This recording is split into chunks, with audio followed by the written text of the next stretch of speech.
The woman woke up one day to find herself trapped in a maze. The walls were made of earth, and the lights flickered on and off. The only clue she had was a game block, also resembling a maze. Cold and hungry, she had no choice but to try and solve the puzzle on the block. As she solved the first side, suddenly, a door unlocked.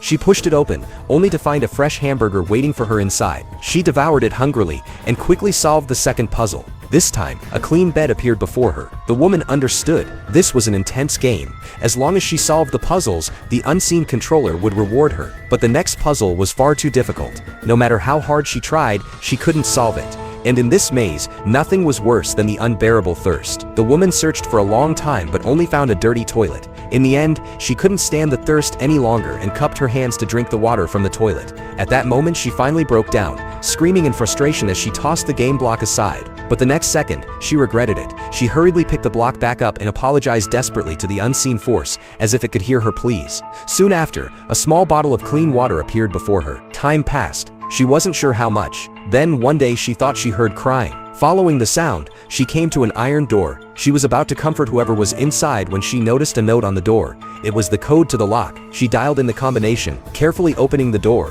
What she saw stunned her. A heavily made-up girl stood in front of her, her hands behind her back. What the girl said next completely shocked her. I know everything. I am the game. Terrified, the woman slammed the door shut and never dared to approach the girl again. Time passed again, and one day she noticed something moving beneath the bed sheets. When she lifted them, she found a black cat. From then on, the cat became her only comfort in that strange place. But as time went on, her memory began to blur. Eventually, when she woke up again, a doctor was standing before her. She looked into the mirror and with a blank expression spoke. This is a game. Yes, the doctor sighed helplessly and asked her. Where do you think you are right now? In the labyrinth.